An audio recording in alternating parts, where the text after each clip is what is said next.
Hi there, welcome to the Accidental Pop Star here on YouTube. If you are watching for the very first time, thank you for dipping in. My name is Ali Beg. I was once a member of a 1990s boy band called Bad Boys Inc. We were thrown together, we were four complete strangers, we were placed in a very unique situation, and before we knew it, the four of us had become pop stars. The experience was incredible. It was life changing, but it also left, after we split, with many difficulties and questions that were left unanswered. So, what I do with the channel is I speak to fellow pop stars about their own experiences within the industry. Boyzone. Well, I first met the lads from Boyzone at the tail end of 1994 and immediately liked them. Five great guys, really cool guys, and I was thrilled to see the success that they enjoyed over the next 30 years. Boyzone were huge, arguably the biggest boy band of their era. For this episode, I was so happy to have caught up with Keith Duffy. I watched their documentary recently, and a lot of the things that Keith said in that documentary really resonated with me, hence why I've been trying to get him on to see if our paths are similar.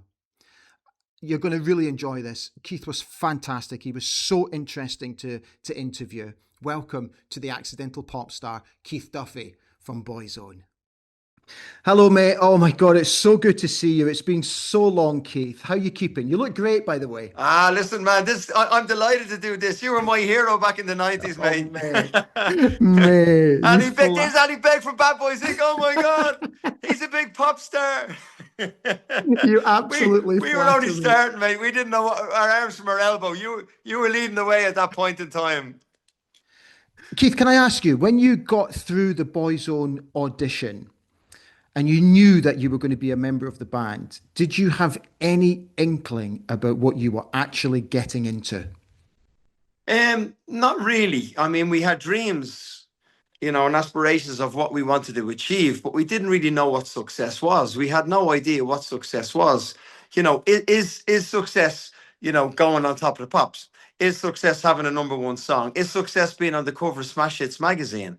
Is success listening to your first song on the radio? Is success being famous, being on television? Is success having £1 million in the bank? What is success? We didn't really quite know, and how quick everything happened. I was very aware that it could be taken away just as quick. So I just kind of held on tight and just said, let's just enjoy the ride for as long as it goes, as long as it lasts.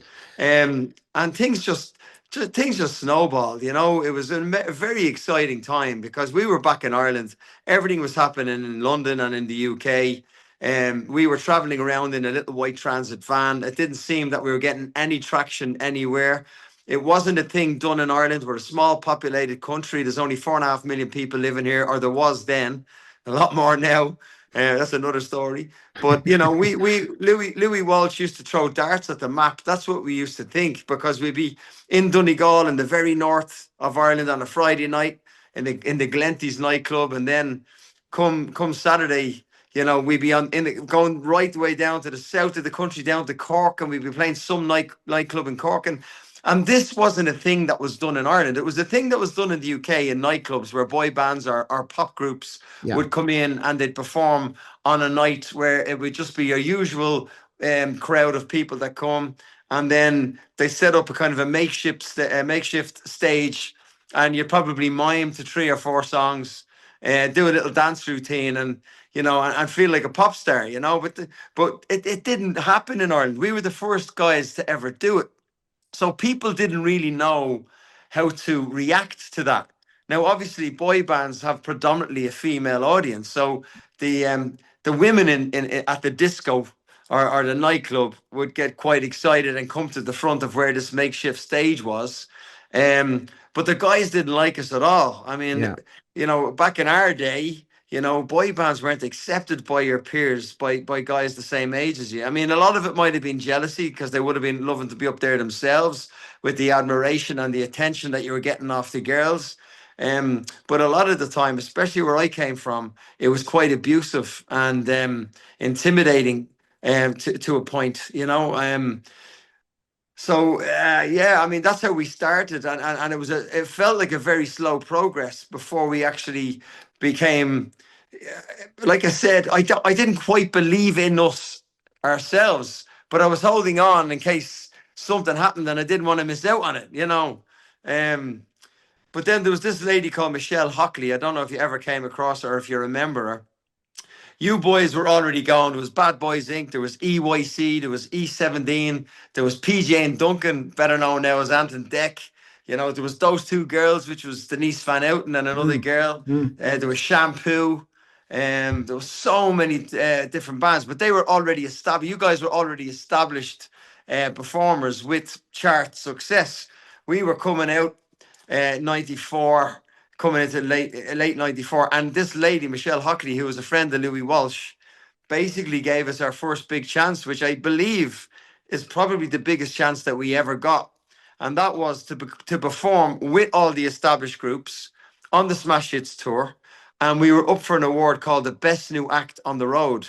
And there was 3 new acts on the road. There was a band called Juice, Yeah. a guy called Nick Howard, I think his name was, and Boyzone. And at the end of each night, and we played all the biggest arenas across the UK, and we'd come from playing nightclubs, 300 people, 200 people. We played on the back of 40-foot trucks at the Rose of Tralee.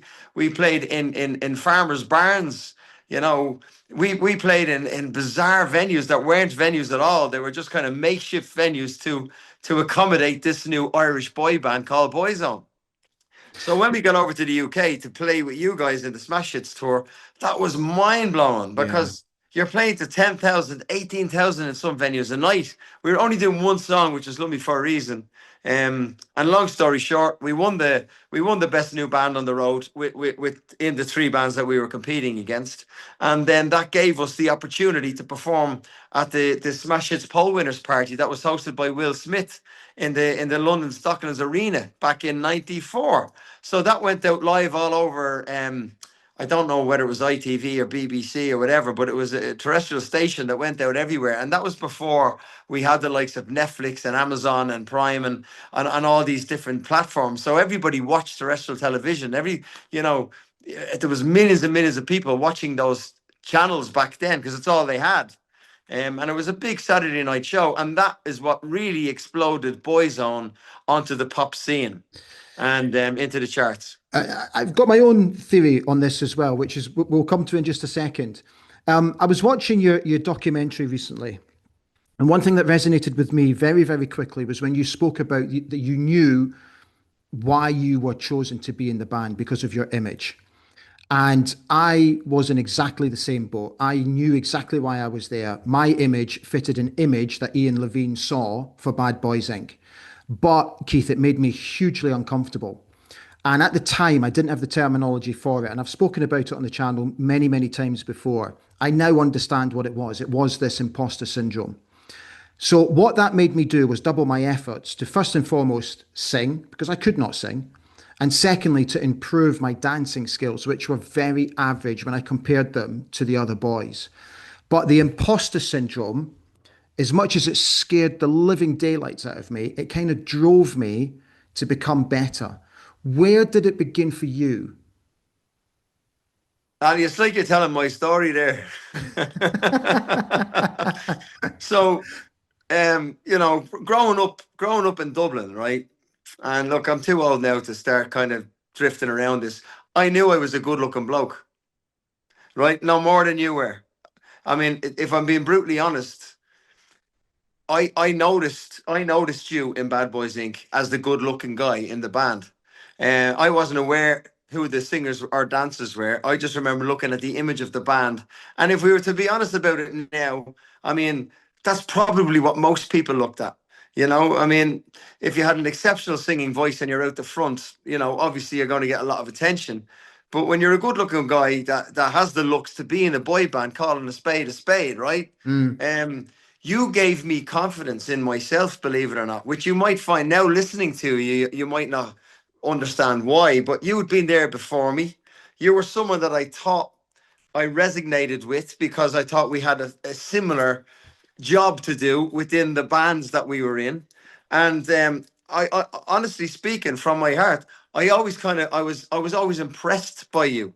I was fascinated by you because you had been you were grounded, you were already kind of established, and whether you were or not in a comfortable or secure position, from my perspective, you were where I needed to get to.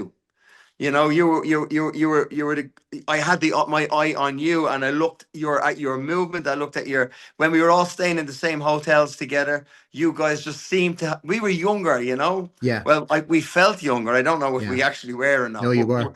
we were new to the group that we thought everybody else was a part of, and that we were the outsiders. And that's the way it feels when you're the new kids in school, you know. And that's what it was like getting on that bus where we were all on that bus. You guys just looked like you knew everybody. We knew nobody, and that might not have necessarily been the case, but that's how you feel. It's like your first day in school, Yeah. and you were the kind of guy that I kind of looked to in awe and kind of go, okay, he's cool, you know. And I think I was actually a little bit, you know, insecure or fearful for being too friendly. You know what I mean? You know the way you have that kind of insecurity when you're meeting people that you look up to, you Yeah. know. Um, We're going to digress on this because again, it's part of the chat that I wanted to speak about when I first met you guys. Because when I first met you guys, I was so impressed by you that over time, folks used to say to me, "Were you ever jealous of Boyzone?" I could not have been more proud of you guys at the time, which we will come on to.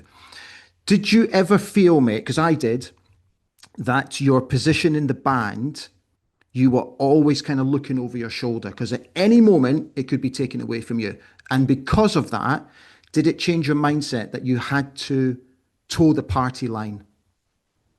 Absolutely. I mean, it's a little bit more complex than that, but yeah, Yeah. Yeah. in a nutshell, absolutely. Now, I don't think Louis Walsh was as cutthroat as Ian Levine. Ian Levine was very cutthroat, and Ian Levine recorded our first. He was a producer, right? He was your manager, but he was a producer as well, right? So we recorded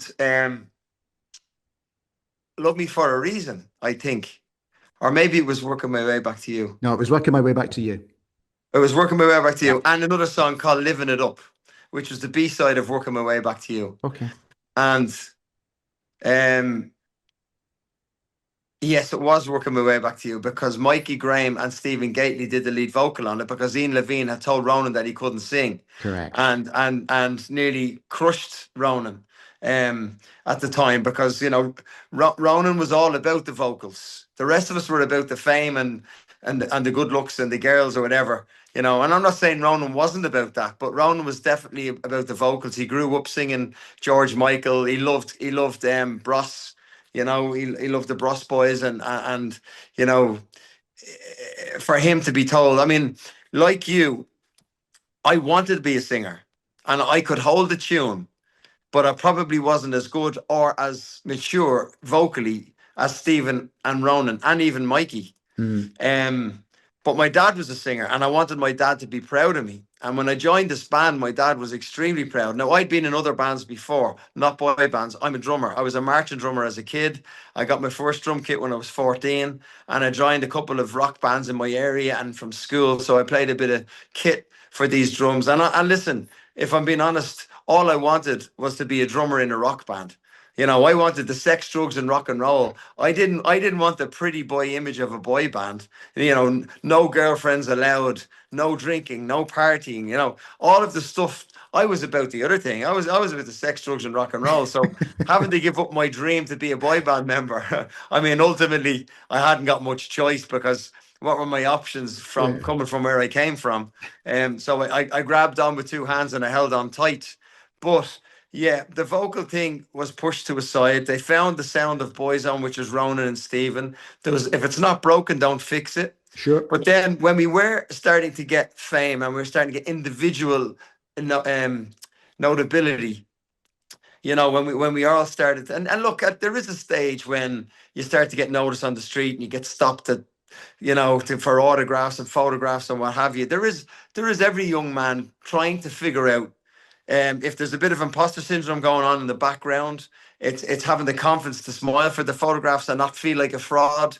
It's owning your success and having the ability to own your success. But if you haven't felt that you've contributed enough vocally or in a performance, then you kind of feel that you are an imposter and that you are fraudulently kind of behaving yourself because, you know, but then it's like we spoke about a minute ago. It's like nobody cared.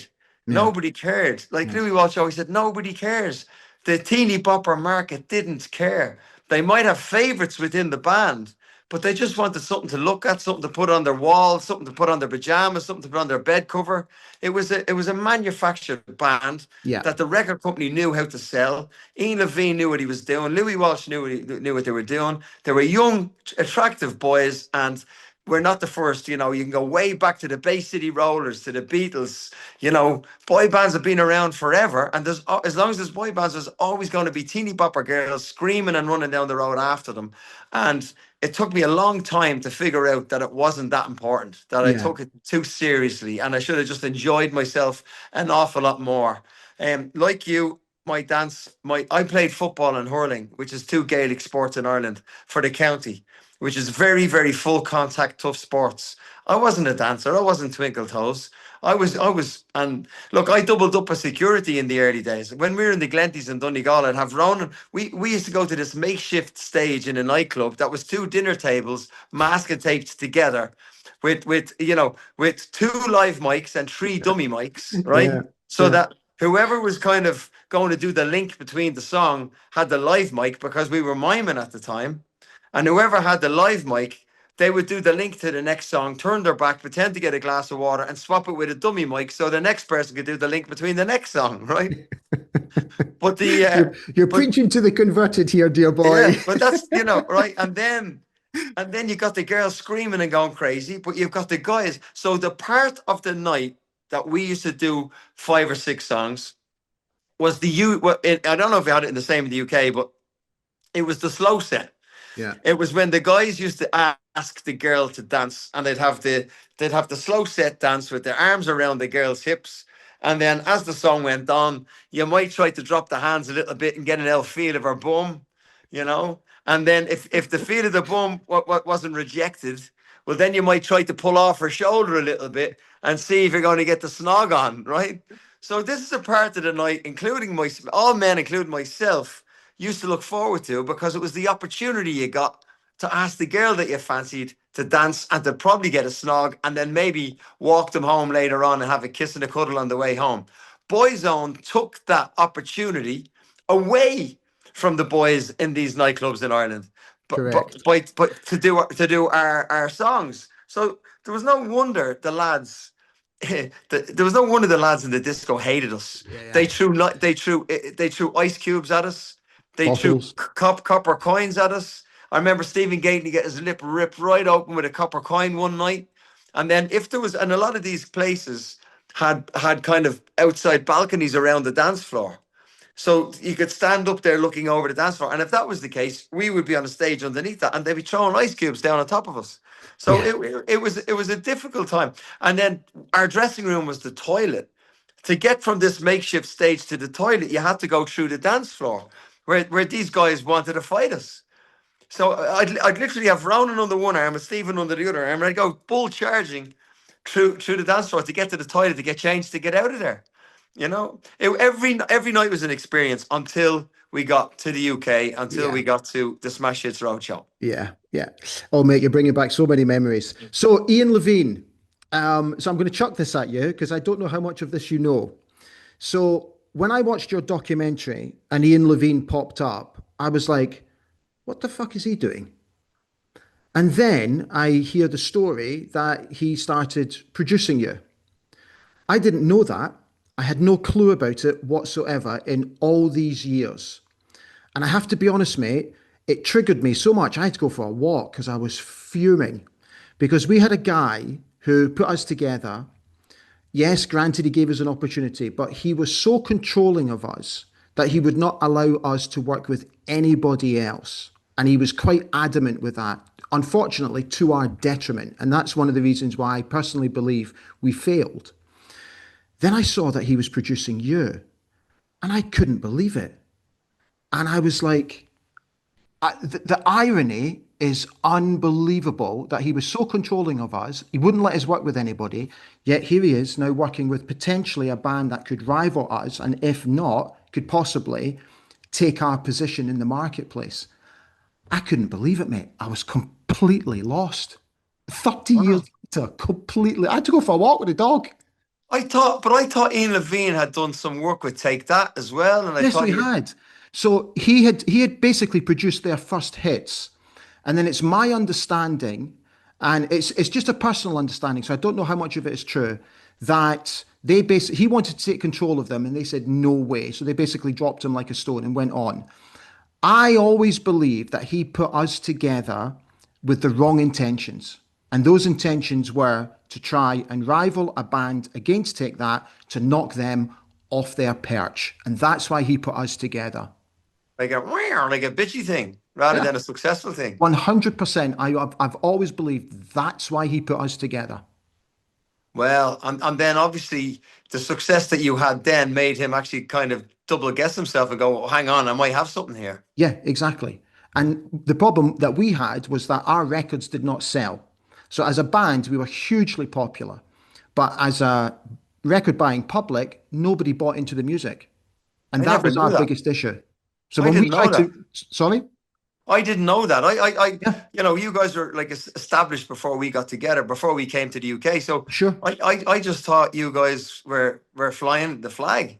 So listen, we were doing fine and we were charting, but in terms of record sales, mate, it was next to nothing. It was really, really poor, and nobody bought in to the music that was being produced on our behalf from Ian Levine. So when we asked to move on and use other producers to improve the sound, he wouldn't allow it. And were you signed up to have to listen to him? Did you Yep. sign your life away? Yep. Okay. Yeah. Did you sign your life away? No, Okay. no, no. We were lucky. We were lucky. So Louis Walsh, it's a bizarre one. You've probably seen this in the documentary. Shane Lynch, who I grew up with, we grew up around the corner from each other. Yeah. He went to a New Kids on the Block show Oh, in did he? Dublin with another friend of ours called Mark Walton. And Mark basically said to Shane, why don't we put together a band like that? It wasn't necessarily Take That. It was more New Kids on the Block at the time. See you there. And um, they were told that this guy called Louis Walsh is a big man in the music business in Ireland. Now, Louis had not made it anywhere outside Ireland at this point in time. Louis was actually a really nice guy back then. When I say he was a good guy back then. He's extremely bitter and nasty now. And I don't know for why, because he's had a super successful career. He was on the X Factor for years and years and years. Simon Cowell paid him an awful lot of money. He obviously brought, while we were on tour in Southeast Asia, he put together Westlife, Yeah. Yeah. and at the time we were getting up to 250 grand from bands to pay onto our arena tour as a support act. And it was very clever because Louis could see the cracks. So I'm kind of derailing us a little bit here for a Sorry, second. go ahead. But Louis recognized that Ronan might possibly want to go out on his own. And they done the deal with Richard Griffiths, or Richard, what's his name, the guy that made Four Weddings and a Funeral in Notting Hill, that Yeah, I know the guy you rom-com mean. guy, Yeah. Richard Curtis. Yes. So Richard Curtis and Louis had done some deal about Ronan doing the soundtrack for Notting Hill, which obviously was a massive song, but that was recorded and released while Boyzone was still together. Mm. So Ronan was able to experience and to taste success on his own without four boys behind him. And he'd had a difficult time. He'd lost his mum, and he's the youngest of five. So he dealt with it very, very well, considering. But he'd had a difficult time, and I think with Louis in his ear and some A&R guys in the UK in his ear, I think Ronan just really fancied going out on his own. We were actually on the crest of a wave. We had done extremely well up at this point, and we were actually at a meeting in LA. We had decided to take a break, and look, I mean, I think it was Ronan that constructed it, but But then Stephen said, yeah, I wouldn't mind having a break. And we were very tired. We were run ragged. As you remember, you don't get a day off. And myself and Shane were happy enough to crack on and keep working. But the boys, I think Mikey and Stephen and Ronan at this stage, all kind of felt that. I don't know whether it was an ego thing, because Ronan voiced it, goes, look, I want to do some solo stuff on my own. And instead of, Stephen and Mikey going, well, hang on, that's silly, like me and Shane did, they had sang, their voices had been heard, and maybe, they didn't want to they didn't want to admit that Ronan possibly might have a better future than they did as a solo singer. So they all said, oh no, I'm going to sing a few solo songs now. I'm going to sing a few solo songs now. So the three of them went out and got record deals. Shane and I couldn't get a record deal because nobody'd actually heard us sing. Singing a few oohs and ahs in the background isn't going to get you a solo career. So I really didn't know where I was going to go or what I was going to do. We had got somewhat of financial security at that time and quite a bit of success and fame. So, you can always fall back on that. But the point was, we got a phone call. We were sitting in the record company. Universal were buying over Polygram Records. Polygram being kind of an umbrella over Polydor and Island Music and so many other subsidiary record companies. So it was a huge, big partnership, Universal and Polygram coming together. There was a Northern Irish guy as part of the team that was in on the meeting, and there was over 400 acts in the mix to be chosen to be the priority act by the new merger of Polygram and Universal Records to be broken stateside, to be broken in America. And Boyzone were chosen to be that band. Spice Girls hadn't made it in America. Backstreet Boys had tried twice and failed. And Boyzone had been given this massive, big opportunity to be the priority act to be broken in America by Universal Music. And we were beside ourselves with excitement. This was, now at the same time, looking back on it now, it would have meant leaving our families. It would have meant going stateside full time. We'd already been moaning and complaining about being tired and about being overworked and not having enough family time. So maybe it mightn't have worked. Maybe if we had decided to give it a go, maybe the cracks would have become bigger and we would have imploded. But the point was, we never gave it a go, and we were never given a choice. We're sitting listening to this conference phone call, and this guy's telling us that we're the priority act to be broken. And then Ronan goes, sorry, we can't do that. We've already decided we're going to, commit to whatever's in the diary until Christmas. But next year, being 2000, we're going to call it a day. And I'm there kind of trying to get his eye contact from across the table going, no, don't do that, man. Jesus, this is huge, man. Break the States, it bleeds back in everywhere. All we have to do is work in the States, and then the UK will follow suit, and Ireland, Europe will follow suit, Australia. This is massive. We need it. But ultimately, the decision had been made that we weren't going to go forward. So going back on, I'm sorry, I'm after derailing myself. I can't It's remember. all right. So what I wanted to know was basically from a contractual point of view, and you don't have to go into details, Keith, absolutely not, because it's nobody's business. But were you looked after financially? Did you put yourselves on a wage? How did that construction work? Because, for example, for us, we were on a wage. When it looked like this could be something. So I suppose my point was there, Louis Walsh was approached by Shane and Mark Walton about putting a band together. Yeah. Louis then put on auditions. Yeah. Everybody went to the auditions. But Louis's hero at the time, now he'd probably deny it now, but his hero at the time was Nigel Martin Smith. Okay. Right? Nigel Martin Smith was anything Nigel Martin Smith did would take that. Louis tried to emulate with Boyzone. Anything that Nigel Martin Smith did, Louis did that. Yeah. Now Louis might have been better than Nigel Martin Smith. Like looking forward from that, he might have been better. He might have been a better A&R man. Louis knows his pop music inside out and backwards, and he can really pick a hit song. He can really pick a hit song. But having said that, Nigel Martin Smith had Gary Barlow. Yeah. Gary Barlow being a tried and tested great songwriter. He wrote a million love songs at 15 years of age. And Gary was great on the piano, and he was great at putting medleys together, lyrics and the melody together. Robbie obviously has proven to be a great songwriter as well. Maybe not as much at that time, but certainly grew to be a great songwriter. Nobody from Boyzone has ever really proved themselves to be a great songwriter, Sure. right? Now, there might be a few dagger looks if the boys were to see me saying that, but look, that's the truth of it all. None of us were. There was no Gary Barlow or Robbie Williams for songwriting ability in Boyzone.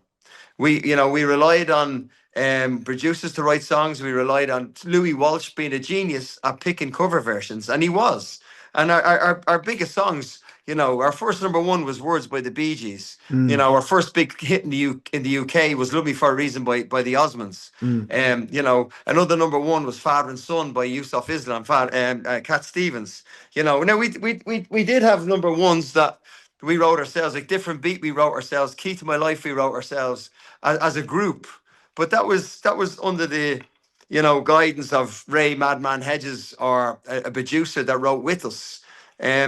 So Louis looked up to Nigel Martin Smith in a huge way, kind of emulated a lot of what he did, but then he took over. Then he did more than Nigel Martin Smith ever did. He manipulated the press. He Yeah, was yeah, able to manipulate the media. yeah.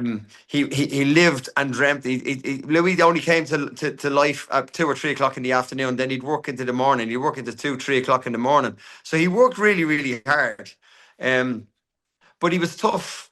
He had, he was nasty in his ways. He introduced me if we were getting too big for our boots, and he was afraid that the monster was going to get rid of the creator. If that was ever a thing. He'd introduce you to your heroes. Like I remember meeting Bono from U2 and the last from U2, and he go, "This is Keith, the one that can't sing," Oh, and it would absolutely it would shatter me, absolutely shatter me. I'm 52 now. My son is 31. But if you know if my son had been treated the way I was treated back then, and I knew about it, I'd be pretty pissed yeah, off. for sure. Yeah, for sure. Um, what I clearly remember, mate, when I first met you guys. So when we first met on that Smash Hits tour, which was in Ireland to begin with, I remember sitting at the back of the bus with you, Ronan, and Stephen, and I think from memory that you had an EP on a cassette, and you let me have a little listen to it. And I remember quite clearly you guys telling me that you were worried that you were not going to break the market in the UK. And I remember having the conversation with you, telling you that I felt you were absolutely going to break the market because one, nobody knew you were a boy band. Because Love Me for a Reason was getting played, was getting lots and lots of airplay on radios, but nobody knew you were a boy band. And then I said to you, the reason you're going to become a huge success is because the music that I've listened to is going to take you from here to here. It's all about the music. And I've always remembered that about how nervous you appeared about breaking the UK. Yeah, I mean, it all felt like it was just out of reach. Yeah, Really was. I mean, we were gigging. It felt like forever, but we were gigging for nearly 2 years yeah, around these dodgy nightclubs. Anywhere Louis could get us work, and we were working for 30 quid a week. We weren't making any money. We were fucking broke. yeah, But we loved the camaraderie of the five of us in a bus. yeah, We loved the fun of being together. Louis never travelled anywhere with us. He might come to the odd gig in Ireland, but he certainly wouldn't travel outside of Ireland. He never did. We managed to get a very, very good tour manager. We were very lucky. Our TV girl from Polydor Records in London, Sam Wright, she was looking after a band called the Little Angels, who had a number one album in 92 or 90, maybe it was 93, I'm not sure. But they were deciding to take some time off. And their bass player, they toured with Bon Jovi and Van Halen. They were a proper rock band. And their tour manager was their bass player. And he tour managed them, and he was coming out of the band. And Sam knew him because she was doing their TV. And basically, because Louis never travelled with us and we were young lads, then we were all, well, Ronan was 17 maybe, but the rest of us were 18. So adult, we could travel alone. But Sam Wright and the record company in the UK decided that we needed a tour manager that was going to take care of us and guide us in the right direction. And Mark Plunkett came on the scene then. And he was a great tour manager. Ultimately, when we broke up in 99, and Ronan went off on his solo career. So Ronan hired Mark as a manager, which really pissed off Louis Walsh, because Louis didn't want anybody else on the management team. He felt that this is what I was getting into earlier about Westlife coming on our stage for free. What actually happened was Louis knew there was cracks in Boyzone because Ronan wanted to go solo. Louis was going to manage Ronan's solo career. So Louis gave Ronan 50% of management for Westlife when they were an unknown entity. But off the back of the success of Boyzone, Louis Walsh was able to get in with Simon Cowell. He was able to get in with Sony and all the record companies. And he was able to do a very, very, very healthy deal for Westlife. You know, we were wearing orange boiler suits because Shane's dad had a mechanics garage, and we robbed 5 sets of overalls, and the overalls were what we wore on stage. Westlife went on stage. Their first gigs was on arenas with Yeah. Boyzone, and they Yeah. were wearing Gucci and Prada Yeah. and style to the nines with a huge pay packet behind them. And that all came from the success of Boyzone and the success of Louis Walsh with Boyzone. But he gave Ronan 50% of management of Westlife. But he Hmm. done that to maintain Ronan as a solo artist and to keep it interested. And then for Ronan to say, look, I manage Westlife. We're putting them on our stage in 1998. So it was all a coup, you know. It was all something, everybody scratching each other's back, and we were just pawns on a chessboard Yeah. being used at the time. Yeah. See when that Um and see when that initial split happened, Keith, because everything changes. I remember it quite clearly. The phone just literally stops ringing, and all of a sudden, it's like, well, what's my purpose to get out of bed? At that time, did you feel that you lost Keith Duffy? I think I lost a lot more than Keith Duffy. I think I lost my currency, my character, my we were very well protected within this circle and in this bubble, and the bubble was burst now, and I kind of felt I was left in the desert with Yeah. no direction and starving. Yeah. Yeah. Like I said, we were lucky insofar as that we had been quite financially secure, so I wasn't desperate. I didn't have the additional stress of finances with a young family. I was quite safe in that environment. But obviously, I was 26 when Boyzone broke up, Hmm. and I had my whole life ahead of me, and my career was over. So I didn't know. I really didn't know what to do. Um, I still hadn't got the confidence and the belief in myself as a vocalist or a lead singer. Um, I knew I needed to keep my face familiar to people until I figured out what I was going to do. So TV presenting, radio presenting. I was a very fond actor in an amateur school, in an amateur class when I was in school. So I kind of felt maybe I might be able to get in on the acting scene somewhat. Um, and then what happened was I ended up being asked to do these short movies, Hmm. to act in these short movies because I had a familiar face. It wasn't for any ability that I had that anybody knew of. It was literally just because I had a familiar face, and let's put you on camera and see what you're like. So I shot these three urban myth chillers, one in Canada, one in Bordeaux, and one in England. And the characters were very different that I played. So I put together with a buddy of mine, I put together a show reel of clips from the three short movies, and I put the soundtrack for The Good, the Bad, and the Ugly onto the soundtrack. And it was me playing a nice, calm character, then an aggressive character, and then like an ugly character, let's say. That was my hardest role. And I said, believe it or not, I sent the CD off to the Bill, to Holby City, to EastEnders. Did I, you? s- I sent it off everywhere. No agent, nothing. Just did it myself, and I heard nothing back. Then I got myself an agent in the UK for television presenting, for radio presenting, and I went and met him. I found out about this guy and a couple of other people I'd met through our years in the business. I asked them who their agent was for their presenting work, and they told me. And I had a meeting with him, and he took me on. And he rang me up. I was only with him a week or two, and he rang me up and he said, "Have you seen Big Brother?"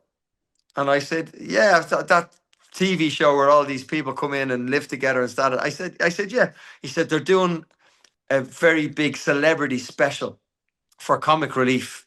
There's no money involved. It's literally giving your life away for 2 or 3 weeks. No contact with the outside world, and it'll be all celebrities. And you're doing it for comic relief, and it's going to be massive on the TV. But again, it's a freebie, but it's a great way of getting your name out there. People know you as, I had broken teeth for years in the band, Mm. and I was known as the big one with the broken teeth in the back, the big one at the back with the broken teeth.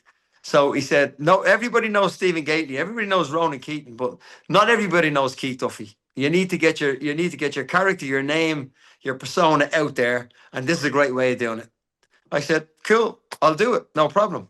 So we came up with a little plan of things to do in the house, you know, and I went in, and there was I think 9 or 11 celebrities. I know there was Chris Eubank. I was told there was Scary Spice going in. There was Jack D going in. There was Vanessa Feltz going in. There was all these characters in the UK going in. And I thought, right, let's do it. And it went very, very well for me. You know, it went very well so far as I came across very grounded, very down to earth, which obviously is what I was. You know, the women in my life always kept me very grounded. You know, I had my daughter was only 11 months, 11 months and 2 weeks old when I went in. In other words, I was going to be in there for her first birthday on the 11th of Yeah. March. Yeah. That was in 2001. 11, so it's 25 odd years ago. So I was in there February 2001, and it went very well. It gave me a great opportunity. Nobody seen this type of show before, so you kind of talked about things you shouldn't speak about, thinking they're never going to show this on TV. You know, no way will they show this on TV. It's a TV show, and ultimately they showed everything. And we had some very derogatory conversations in there about silly things like masturbation and female masturbation, and I had no idea that they were going to show this on television. And I don't even remember how the context of the conversation started or whatever, but it really upset my mum, and it really upset my wife. So much so, when I came out of the house, my dad and my older brother were there to greet me, and there's a huge amount of people coming, like shouting and screaming and the whole lot, and they've been locked up for a week, and you don't know how you've been perceived. You know, I was very innocent and naive to think about it now. And I walked out. My dad and my brother were there. My mum and my wife weren't there, who what I would have expected to be there. I said to my dad, where's my wife? Listen, after the first night you were disowned. After the second night you were divorced. He said, but by the end of the week you kind of saved yourself somewhat. Um, my family are very private. Yeah. So whatever I spoke about, it didn't go down well. It went down well as me, as a character, as an ordinary human being that's not polished, that makes mistakes. And I was very honest.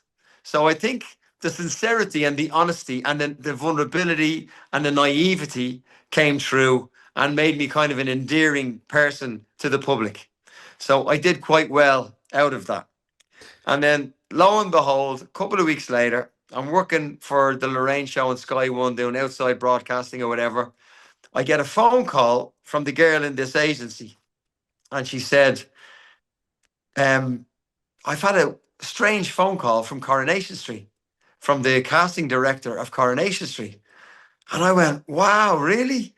I said, because I've sent out a DVD to EastEnders and to the Bill and to Holby City and to just, well, they said there's no job involved. They just would like the executive producer would love to meet you. His name is Kieran Roberts. He's of Irish descent. He had a lot of Irish family, and he was fascinated by you in Big Brother, and he wants to meet you. So I just thought, wow. So I went up to Manchester, had a great meeting with this guy for an hour and a half. Told him my life story, you know, where I came from, how long I've been working from the age of 13, and da da da da da. And he said, look, I didn't bring you here to give you a job, but we are screen testing today for a new character. Mike Baldwin's nephew is coming in to run the Knicker factory in Coronation Street, and you might just suit the part. And I was always a big believer in faith and destiny, and don't Mm. panic. What's Mm. meant to be will happen. Put it out to the universe and you'll be taken care of. What goes around comes around. Good karma is good karma. You know, this could be something. So I screen tested, and it was so surreal because I screen tested with the likes of Mike Baldwin and Ken Barlow and Fred Elliott and Jack Duckworth and all these iconic stars of Coronation Street. And it was just weird being in that room. And for the first time since the band broke up, since I felt isolated and lonely and insecure and lost in the desert and completely just in my mind breaking down every day a little bit more, for the first time I felt my life's not over.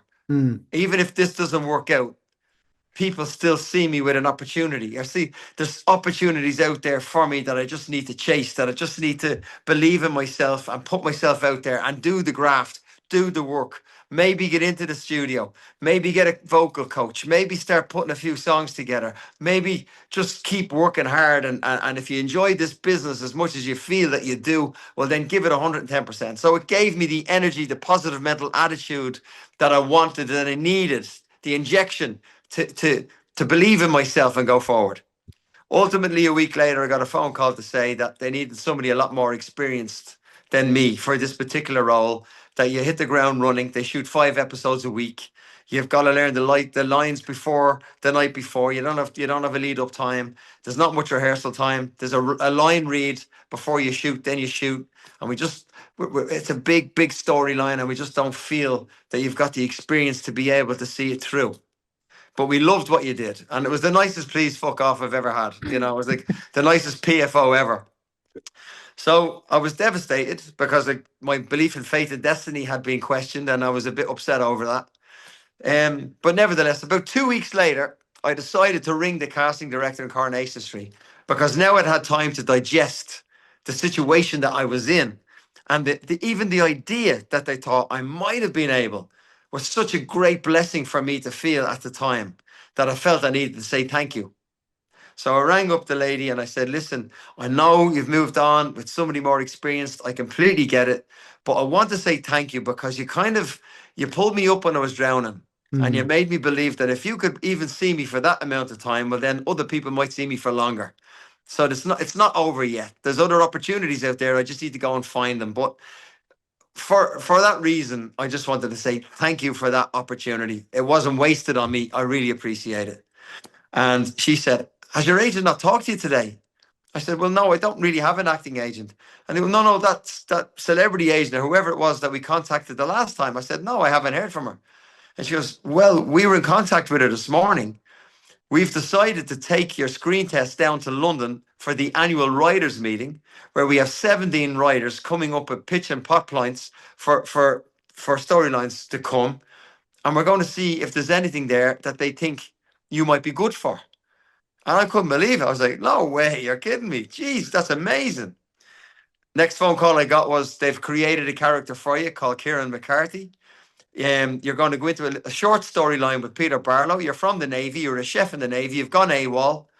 And you're hiding out in Peter Barlow and Shelley Unwin's spare bedroom. And it's about 3 or 4 episodes. I was like, wow, holy shit. This is amazing. Coronation, we were kids growing up in Dublin, we only had ITV, BBC and RTE. So every Monday and Wednesday night at 7:30, you weren't allowed to make a phone call. You weren't allowed to knock on the door. You had to lie on the floor in front of the fire and watch Coronation Street with me granny. It was a massive show growing up. I thought, this is a full circle moment. This is amazing. Anyway, long story short, I did the 3 or 4 episodes, and I ended up staying on and off for 10 years.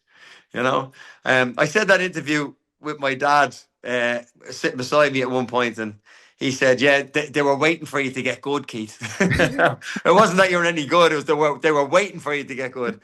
And from Corrie, then I went on to do the West End. I went on to do other straight plays. I did tours of Ireland with some amazing actors. I did some movies, so, everything moves on. You get your chance. I must admit, I was surprised by the level of toxicity between you guys after that initial split. So where on earth, Keith, did you find the strength to come through that, to come to a decision to go again? Where did that strength come from? Maybe for me, I don't feel there was that much toxicity. Say the word. Toxicity. I wrote it down and I I don't thought, don't believe it go was there, that Ali. toxic. I don't believe it was that toxic. Okay. Like I said, when Ronan wanted to go off solo, I told you he'd been through a really tough time. His mum has passed. Yeah. They had dangled carrots in Ronan's eyes. They had just blown him up to like there's an A&R guy in the UK. I won't mention names, but he just literally told Ronan he's going to be next Elvis Presley, and Ronan really wanted that. But there Yeah. was no toxic. No, I tried to go for it, didn't work.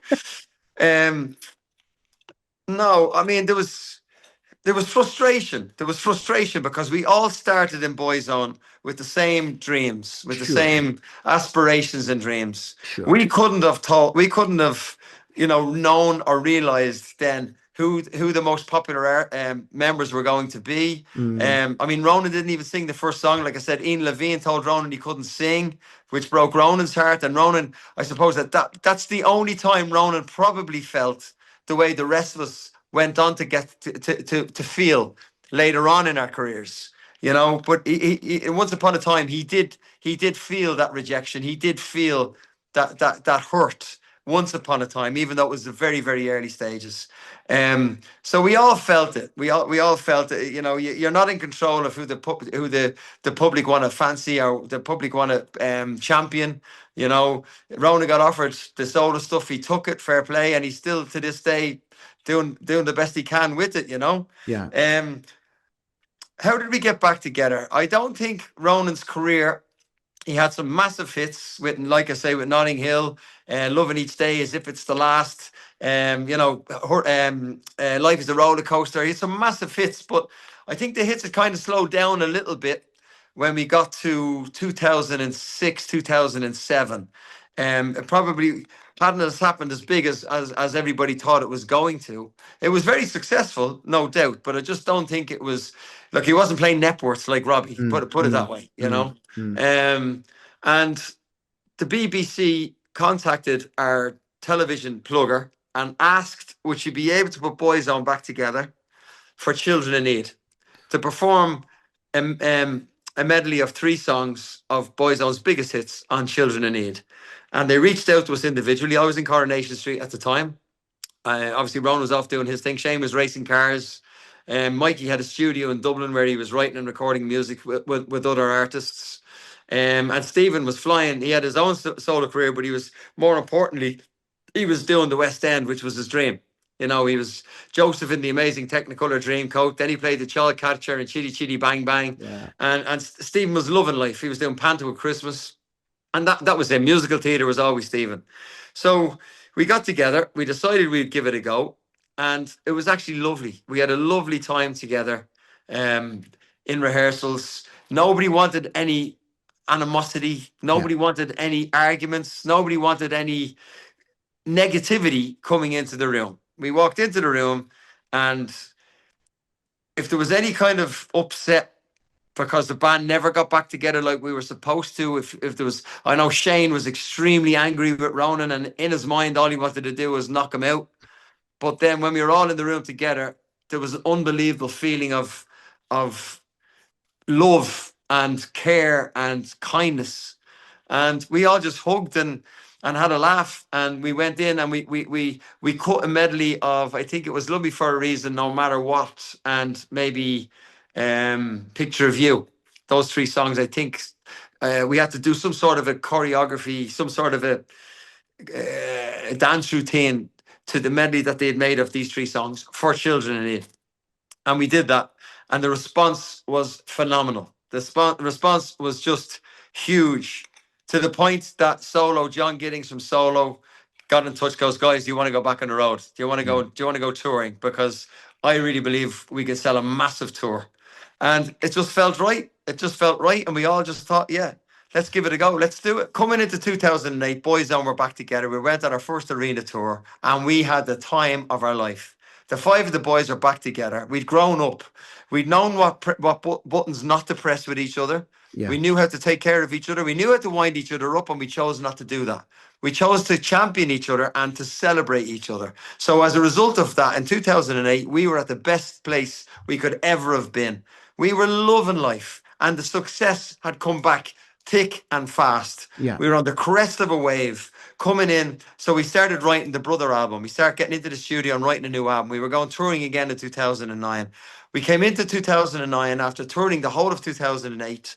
And 2009, then we were doing the outdoor venues. We were doing like Edinburgh Castle. We were doing Cardiff Castle, Nottingham, Sherwood Forest, all these really cool, outdoor venues. And it was flying. Come to the end of the summer in 2009, the album is nearly finished. We're very excited about it. It's probably the best stuff we've ever done. We've all been involved in some form or fashion in the writing or the creation of the songs. There was very few covers on there. Most of it was originally penned music. And the tragic thing happened. It was October 10th, 2009, and we were finishing the album. And I got a phone call from Ronan saying that Stephen had passed away in Mallorca. And that just was the start of an absolute horrendous few years. That was what forced us to break up.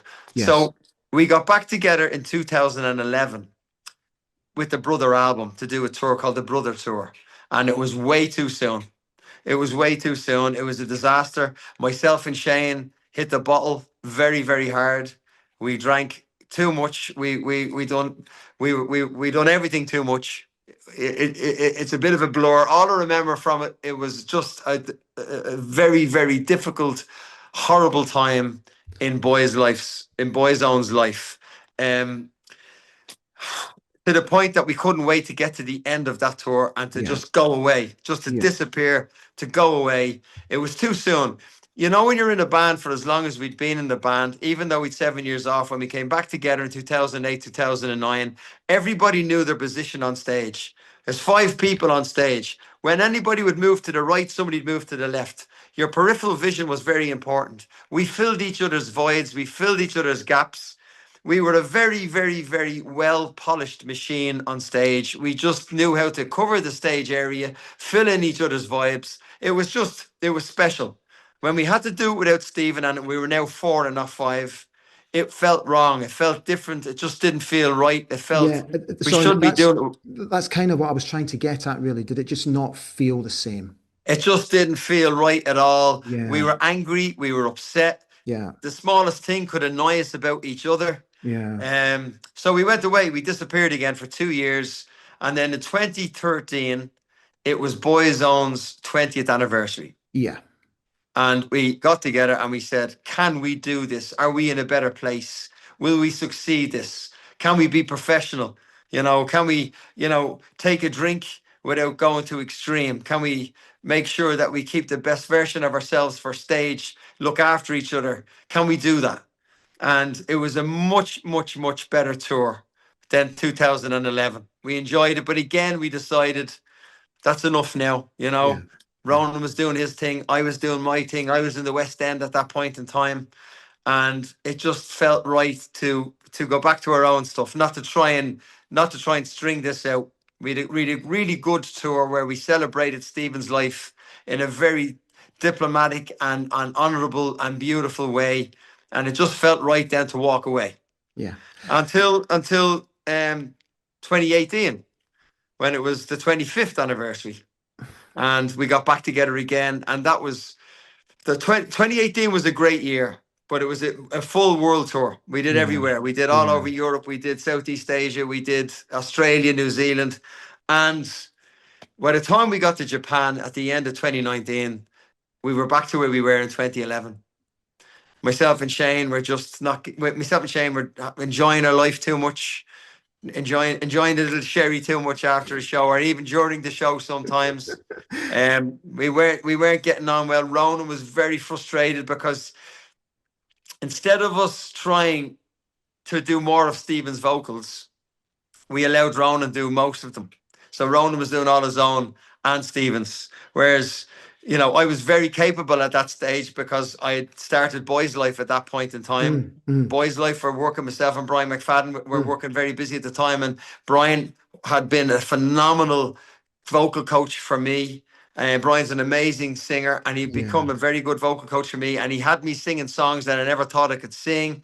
And actually, for the first time in life, actually liking the sound of my own voice, because I could never listen to my own voice. And I probably could have taken on more than I did in 2018, 2019. But Ronan took it on. So he felt he was working extremely harder than the rest of us. Are you still there? Yeah, I'm still here, mate. Yeah. And he felt he was working a lot harder than the rest of us, and he got frustrated with me and Shane's lack of professionalism coming to the end of the tour in Japan when we were partying too much. And at the end of 2019, it kind of did feel a little bit toxic. Yeah. What you're doing with Brian at the moment is absolutely fantastic. I'm hoping to come and see you guys very, very soon. I'm thrilled at how well it's going for you. But I want to finish off with a question about children. So, where I'm at peace with my whole experience with Bad Boys Inc., because it took me a very long time to come to be able to be comfortable in my own skin about it, is that my kids are still relatively young, but they now look at their dad and they've come to understand that their dad had this period in his life where he was in the music industry. And they actually think it's quite cool. And I was always worried about how my children would react to it. And because they think it's cool, it's given me a much bigger appreciation of how lucky I was to have gone through that experience. Does that resonate with you? I'm very, very lucky in that regard. Boyzone broke up at the end of 99. My son Jay was 4 years of Yeah, age. yeah. So he had seen somewhat of Boyzone's career when we were doing the bigger venues. When we came home and played Stadium in Dublin, played RDS 75,000. He was alive. He was 4 years of age, but he was alive for that. I had him on stage looking out at the audience at Did that. you? Now, Cool. that might be a very distant memory for him moving Yeah. forward. But when we got back together in 2007, the end of 2000, 2008, my daughter was born in 2000, so she never saw anything. So she was 8 years of age now, at a good age for the kind of music that we performed. So she got to experience it then. And my son Jay, he was 12. So it probably wasn't that cool for a 12-year-old. You know what I mean? Now, moving forward, when we did the 2018 tour, 2018, 2019 tour, which was Boyzone's 25th anniversary, Mia was 18, 19, and Jay was 22. And we finished off the whole tour by 5 nights in the London Palladium. And on the fifth night, I brought my mum, my kids, my wife, all the boys, everybody out on stage. And it was a massive, big celebration. And I think it was at that point, Jay's 22, the age that I was when I was in the thick of Boyzone success in the early days. So he had a good understanding of the success that we had at his Mm, age, and he was able yeah. to kind of do a comparison on how he'd feel. So it was amazing for me to get the opportunity to show them what daddy did when they were babies. And to the point then where we've just obviously got back together this year and we did 2 nights in the Yeah. Emirates Stadium. Yeah. And to have my 30-year-old son and my 26-year-old daughter in Emirates Stadium, and we've recorded it on an 18 camera shoot. So Oh, the have live you? show will, will, will, Brilliant. will be coming out, I think, in cinemas or somewhere. I don't Ah, know. cool. Okay. But it was all a bit of a moment. Even the 2 nights were a bit of a blur for me to play to an audience of that size, with it not being a festival and not being somebody else's stage, for it to be our own stage and to get the opportunity to say goodbye, the final farewell, to pull the curtain down on Boyzone after 33 years in that environment. It was phenomenal, absolutely phenomenal. And I'm very grateful to the boys because they gave me an opportunity right in the middle of our show to do Brian and my new single. Oh, brilliant. Okay. And Brian came out on stage, and it was like one of those George Michael, Elton John moments. Not that me and Brian are anywhere near as talented as Elton John or Brian or whatever. But I said, ladies and gentlemen, it's my great pleasure. And thank you to my brothers for allowing me this moment. But please welcome on the stage my boys' life brother, Mr. Brian McFadden, and our new song, Chills. We performed Chills with our live band. and we had a sax player and everything. It was really, really, really cool. Cool. And for my kids to see that, I'm sorry that you haven't had the opportunity to let your boys come and see you do what you used to do. And you never know, man. That day might arrive that you four boys decide to do some sort of a gig somewhere and let the kids come along. It's never going to happen, fella. It's never going to happen. I'm Never telling say you. never. That's my Yeah, you're thing. quite right. Listen, You're I quite know you right. said that it didn't monetize through sales and songs, but once upon a time, from where I was, my perspective, Bad Boys Inc. were the biggest boy band in the UK at the time. So that has to count for something. I Mate, didn't imagine that. mate, when I saw the clip that went out on Instagram and TikTok ahead of your premiere, and you said that, I was absolutely, honestly, mate, I can't begin to put it into words how proud I felt. Oh, I good, good. genuinely felt very, very proud of us, and it was incredibly flattering. And I'm very, very grateful that you have those thoughts, mate. Very grateful. No, no. Listen, everything I've said today has been as honest and sincere Yeah, as I possibly can. mate, I've loved having you on. Thank you for taking the time because I know how busy things are for you, mate. And the very best of luck to you and Brian going forward. And please send my love to the family, yeah? I certainly will. And I've seen you've two little boys, I right? do, mate. Yeah. Yeah, yeah, little 13 and blondie lads, 10. gorgeous little fellas. Yeah, they're Good. lovely, mate. One day, Keep mate, them one away day, from a boy band, whatever you do. they'll be playing football first for Aberdeen before they do that. Absolutely. There you go. That's a real man. That's a real man's career. Innit? Mate, lovely to see you. I'll speak to you soon. God bless. Take good Ta-da, care. ta-da, Thanks for everything. ta-da. So there you have it. I really hope you enjoyed our chat with Keith today. And if you haven't already done so, I'd be very grateful if you would please consider following us on our various social media channels. As you can see, we are on Instagram and we are also on Facebook. And if you haven't already done so, I would also be very grateful if you would please consider following the YouTube channel. What you have to do is subscribe to it. Now, don't be put off by the word subscribe. It costs absolutely nothing. It's totally free. It's very much like following the Facebook and the Instagram page. So we are all done. Thank you so much for watching. I really hope you enjoyed it. And I'll see you very soon for a brand new episode of The Accidental Pop Star. I'll see you soon.